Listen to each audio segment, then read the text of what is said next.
ជើងវាហើយក៏បត់កែងស្ដាប់ទៅលើអូយធ្លាយ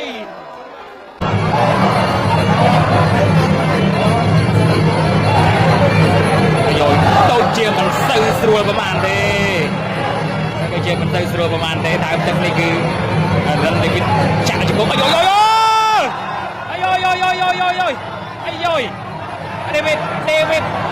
ដេវីត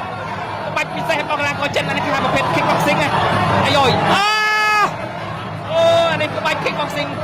បាក់គុណខ្មែរអើយអូយមួយក្នុងដៃអេសូមួយទឹកកែងបត់តែមកសង្កៀតម្នាក់ណាអាយ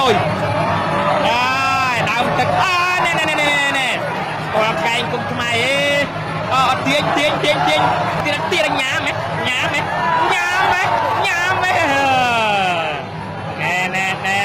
អន់ចំបាត់ហើយអូយដល់វាយម្ដងទៀតមកជើងស្ដាំចាក់ជង្គង់ស្វែងអូយមកកែងពីងហួយទៀតបានឱកាសចុងក្រោយសម្រាប់កើមកជើងស្ដាំ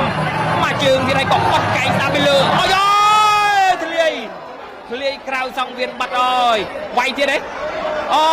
យអង្គុយ